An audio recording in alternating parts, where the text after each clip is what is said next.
there's many ways to sort of think about this problem or this opportunity. When you plug your phone into an outlet to charge it, do you ask yourself, how does the electricity flow into your phone? No, you just hope that outlet works really well. And so when we think about infrastructure and carrying that analogy over to blockchains, do you really need to understand the nuances of how a blockchain works?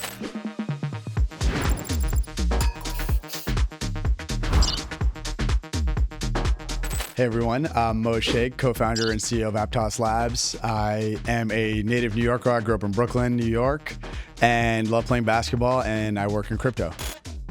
When I was growing up in New York, I really was fascinated by the world of finance and had an opportunity to work in that space on Wall Street. So at places like Royal Bank of Canada, looking at a lot of financial instruments and how they help lubricate the financial system, to eventually going to BlackRock and understanding how portfolio construction works for a very different asset class.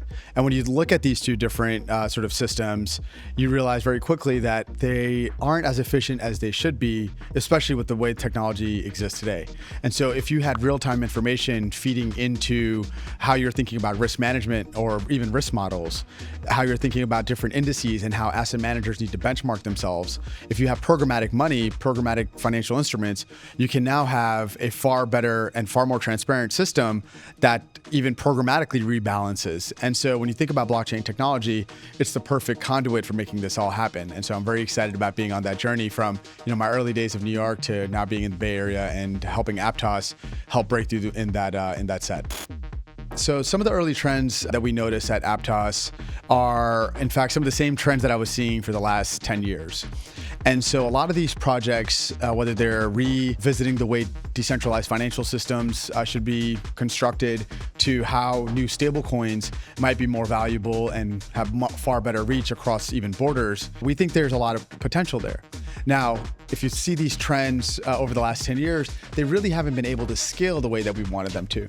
And we're left asking ourselves why. Well, a lot of the protocols that existed before in the early days, they had all these ambitions, but were not able to necessarily scale at the way or at the rate the demand needed it to. However, today you have protocols like Aptos, a L1 that horizontally thinks about these different problems and is scaling rapidly. Recently we just had a test of the protocol with a bunch of projects launching where we hit 154 million transactions in one day. And that's 5 times greater than the last L1 record. So it's incredible to see infrastructure that can finally help support the transition into the trends that we saw 10 years ago come to life finally today. There are so many cool things that we're doing at Aptos Labs, whether we're scaling the protocol, thinking about developer tooling, making it as easy as possible for builders to get up and running on Aptos and use Move, to all the way at the application layer. We have our own wallet called Petra. It's built with our early days of Facebook building the DM Libra blockchain as some of our grounding principles. So if you want 3 billion or more users to be able to use this wallet, you have to make it as seamless as possible for that UI UX. So some cool things happening there along the way. But one of the things that I'm really excited about, and going back to where do blockchains really add value, is thinking about the financial systems. And if you're a bank or an asset manager or a broker-dealer or someone in between, you really see the value in blockchains. However, we haven't seen adoption at the rate that we would like to. That is changing with Aptos Ascend.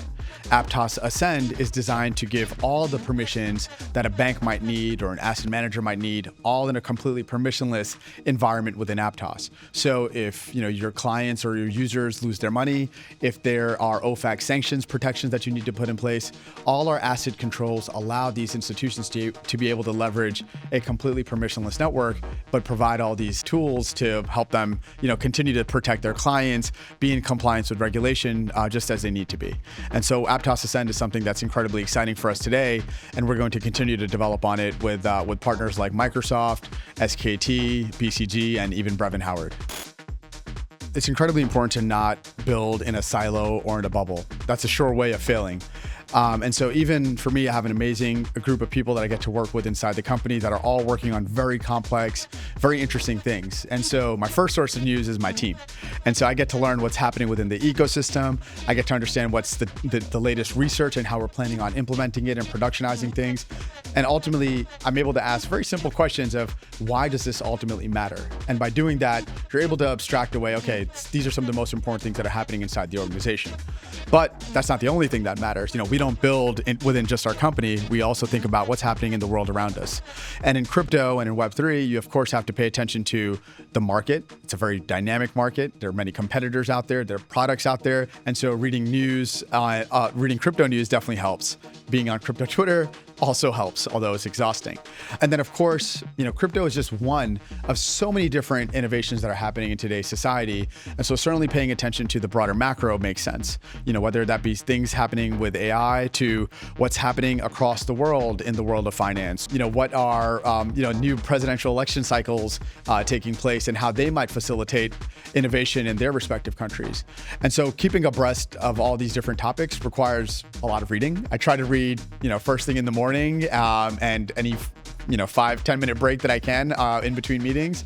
But I think reading is one of the most powerful things that you can do, along with being in touch and very in tune with your team. So integrated to me means an amalgamation of community working together to move things forward, right? You're not just sitting side by side, you're integrated and kind of collaborating to take an initiative forward. And one of the things that's very exciting to me is some of the work that Movement and the Movement Labs team is doing. And if you think about Move as a new paradigm shift for the Web3 developer experience, it's incredibly exciting to be here at Integrated Day with all these amazing projects that are, looking not only at Move as a, opportunity to really, no pun intended, move the ball forward, but to do it together with the community. And to me, that integration is not only a collaboration of a technology, but also understanding the people, getting to build relationships with them. And I think ultimately, Aptos means the people, and it's the people that take this technology forward. And if you want to stay in touch with us and keep up with the latest, you can follow me on Twitter or X at Shaikhs. You can follow our Aptos account at Aptos Labs. Or, of course, you can jump into our Telegram and our Discord and reach out to anyone in our team there.